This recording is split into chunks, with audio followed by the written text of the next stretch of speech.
What's up? What's happening, folks? Welcome back to the channel, Sports Life and Politics TV, where today we're going to be going over a couple clips of this Buffalo shooting. This is basically the aftermath. Things are starting to settle in. The people have started to make funeral arrangements. They actually have funeral dates. And I just want to go over some of the clips that's been popping up on my recommendeds. You know, I really can't make videos on things that I don't find interesting. And the things that I do find interesting, I most definitely make videos on and give my perspective. You know, most of my stuff is opinions. Some things are facts, but, you know, some of these things that happen when black people are shot and killed, it seems like a repeat. It seems like Groundhog's Day, where it keep happening over and over and over again, like the same story. Black people get killed, black people cry, complain, piss, moan, throw a tantrum, and then everything goes away, and then the same thing happens over again. They never ask for justice. They never ask for money. They never ask for anything. They never ask for a hate crime bill. They never ask for pretty much nothing. And it's then got old at this point. But let's go over some of these clips. It's only about, I think it's about 3 clips. All of them are maybe 2 or 3 minutes. So let's check it out. How dare you! The families of Saturday's victims continuing to speak out. Emotional. I never would have thought my mother would be shot dead. Have a bullet go through the right temple on her head. For the first time, Geraldine Talley's son, Marcus Talley, spoke publicly. He says the last time he spoke with his mom was on Mother's Day. My mom showed to be a victim of this because somebody woke up, decided they didn't like black people. Families left with one less seat filled at the table, including Jake Patterson's father, Hayward. He's 12 years old, and they took his father. Now, how many times are we as a people gonna get on TV and cry in front of white people? I said in my last video, black Buffalo workers, I think the Buffalo workers from Tesla, black Buffalo workers at Tesla, they got on there and they complained, but they didn't ask for nothing. We get on TV and cry, and believe me, I truly feel for these people. That's why I'm making a video. But getting on TV and crying to these people, it just hasn't worked. It's not working. But I'm gonna continue the video because I'm gonna dig in a little deeper. His heart is broken. He had sleep. He had eats, and as a mother, what am I supposed to do? Robin Harris, daughter of Ruth Whitfield, says her mother was her best friend. What am I supposed to do now? I keep seeing her face coming up. And really, I don't really criticize these women. I don't. It's the men who I have the biggest problem with. The woman, I mean, you know, when a war starts out, like if a war breaks out in any country, the first thing they say is hide the women and children. If you're under attack, you're supposed to protect the women and children of your community and especially of your household. Everywhere I look, but I can't kiss her. I can't hug her. I'll never see her again. I took my last picture of my mom on Mother's Day, and she was so beautiful. That picture can't replace her. Nothing can. All the families pleaded. And you can tell that's heart-wrenching to see her. She's completely distraught. You know, like I said, these women, what can they do? But these brothers, these men, you hold them accountable. They supposed to step to the podium and say, never again, we're going to protect our community at all costs. I don't give a damn about the police. I don't care about nothing. You cannot come over here and gun us down like this. But let's see what's said. For an end to this type of violence and hate. I need this violence to stop. We need to fix this, and we need to fix it now. Reverend Al Sharpton gathered with the families of Hayward Patterson. And Al Sharpton, seriously, y'all, how long we gonna run this black Skeletor looking nigga out here? Seriously. And by the way, Al Sharpton, it was found out, this was a few years ago, that Al Sharpton, the whole time, he's been working with the feds. He's a federal agent, by the way. If you don't believe me, Google it. He actually admitted that live on TV. Al Sharpton is a Fed. That's not even alleged. He's worked with the Feds against his own people. He runs out there. As you watch this video, you'll see he'll never truly ask for real justice. He'll never ask for a crime bill, like an Asian hate crime bill. He won't ask for it. He can't. He's a Democrat. He's a Democratic shield. Andre McNeil, Geraldine Talley, and Ruth Whitfield on Thursday afternoon. They did not shoot these victims because of who they were. They shot them because of what they were. They were guilty of being black. Reverend Sharpton pledging National Action Network support, both emotionally and financially. He says any financial need the state does not provide will come from his organization. They need to not have to worry about the expense of burying their loved one with dignity. Deacon Hayward Patterson's funeral is the first of the 10 victims. He will be laid to rest tomorrow. I need a village to help me raise and be here for my son because he has no father. Roberta Drury's funeral is this Saturday. Kat Massey's funeral is on Monday. Celestine Cheney's funeral is on Tuesday. Marcus Morrison's funeral will be next Friday. So incredibly emotional and difficult to hear. You just feel so sorry. And that's just god awful. It really is. And I'm not saying that, other races and people don't feel bad, like individually, but as a whole, let's be honest, y'all. Nobody really gives a damn about us. Come on now. Those people. And they also had another purpose when they met tonight, Natalie. That's right, Hannah. Both Reverend Al Sharpton and attorney Ben Crump called for action to be taken for not only the suspect, but to hold those who enabled him to commit such a horrible crime accountable. It is true. And this is Ben Crump. Ben Crump is what you would call an ambulance chaser. We've all heard of that. But he does it in the black community. He's like I don't know what you would call it, like a Negro get harmed chaser. Like as soon as a Negro get harmed, this nigga pops up out of nowhere, literally. Blabbering. I have pulled the trigger, but all these people who curated that hate, they loaded the gun. They loaded the gun that killed her mama. And that's who we plan to hold accountable. We're investigating everybody. Look, even hearing the way he speaks, it sounds ridiculous.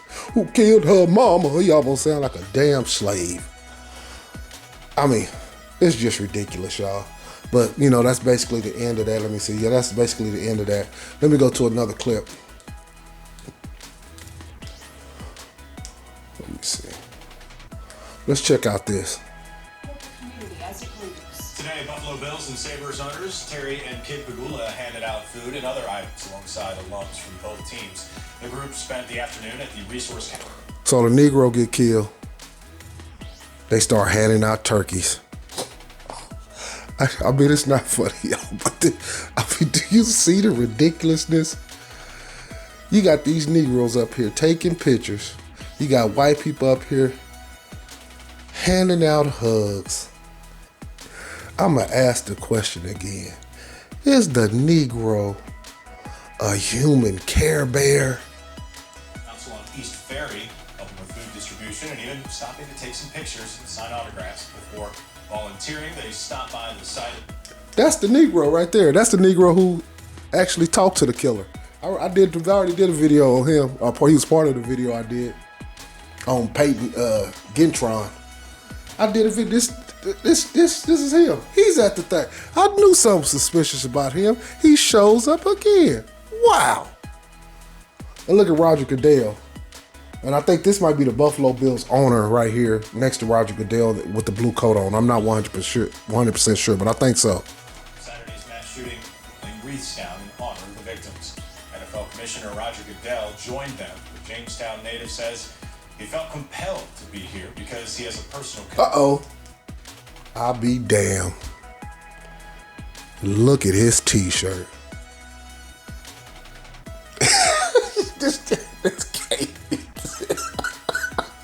I'm sorry, y'all. I'm not laughing at the situation. I'm laughing because another video I made, I kept asking, why is the black man choosing love? Love, love, love. Love, love, love. Why does he choose kindness? And look at Roger Goodell's t-shirt. Hey, don't arm yourself. Don't protect yourself. Don't protect your community. Just choose love. Love, love, love. To this community. This really is my home. But I think we wanted to make sure people here knew they weren't alone, that we were all supportive of them, and how proud we are of the way they're responding. The thing that gave me the most comfort was talking to the individuals. You know, we all know Bam, pause. Is the Negro a human teddy bear? No, I love you more. Unbelievable. Is this what the Negro is all about? Giving out hugs when you've been murdered with AR-15s at point blank range. You know, I'm not knocking this sister too much, but we all need a swift kick in the ass when it comes to this. I want you to just look at that. This is all the Negro wants, is a fucking hug. Disgusting. tragic circumstance. There are 10 victims, but there are a lot of other people here who are really hurt. Also on hand helping out those legends, including Jim Kelly and Bruce Smith, as well as Sabres legends Rick Jenneret, Pat Coletta, and Rob Ray. You guys, seriously, Black people, we got to come on with it. Let me go to this clip. It's going to be a long investigation. It's going to be a long investigation. There's search warrants that are continuing to be executed. There's going to be more that are going to be taken out on the federal side. We're going to dig into his digital footprint, computers, phones, GPS locations, get into some paperwork and find out how long this has been planned. He got 4 stars on the shirt. I'm taking it he's like the captain or whatever, like head of the police in Buffalo. That's what I'm assuming. You know, we know what the motive is already, but look for more documentation just to prove that he had the gun to his neck. He did not point the gun at officers. We're not looking to shoot people on a daily basis. We're not looking to go out and you know, get in a situation where we have to resort to deadly physical force. And you know what? All of a sudden, now they want to go buy the book. We train our officers in de-escalation. If that man had went in there and shot 10 white people, 86-year-old white woman, they'd have blew that nigga brains out in front of Tops. The officers went in, he immediately put the gun. And honestly, you kill a bunch of old people, hell, who could really blame you? Up under his chin, and the officers quickly used their de-escalation and talked him down. And thank God for that, because if this turned into some kind of an engagement, he was better armed, better equipped, and we would have had more dead. We would have police officers dead there, which means then he could have gone. Oh my God, this guy's a pathological liar. Did you just hear what he said? He said that he had a gun under his head, right? You pull up, say you're a police officer, you pull up, somebody got a gun under their head. He said the reason they didn't shoot him because they wanted to de-escalate, okay. He said, now if we would have shot him or did something, he could have then started killing police. No, he wasn't. He was better armed. No, he wasn't. He was not better armed. And if you got a gun under your head, then how the hell you gonna start killing police officers? You have to pull a gun from up under your head and then aim it. And then you'd have every right to blow his head off. So this guy, I would guarantee he's probably a suspected white supremacist too. He's probably in them same group chats of 4chan. You gotta watch these people. On, and we know that Let's hear it one more time. The officers went in, he immediately put the gun up under his chin, and the officers quickly used their de-escalation and talked him down. And thank God for that, because if this turned into some kind of an engagement, he was better armed, better equipped, and we would have had more dead. We would have police officers dead there, which means then he could have gone on, and we know that he had plans to go on and do more harm. They did exactly what they were trained to do, and thank God it was a peaceful resolution, because there could have and probably would have been more bloodshed. We have uncovered some... That was some bullshit. ...information that he had plans to continue on if he got out of here and look to shoot more people.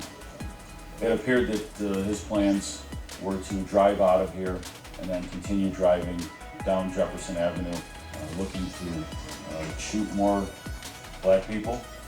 You see the way he said it? It was hard for me. It was hard for him to even say it more. Black people? Oh man. Well, I'm not gonna end the video on that. I'm gonna end it on at least one piece of good news. Let's check this out. Buffalo man accused of threatening employees at Elmwood. Just 4 days after that attack on Jefferson Avenue, a Buffalo man is arraigned on felony charges for threatening employees at another Tops location, this one in North Buffalo.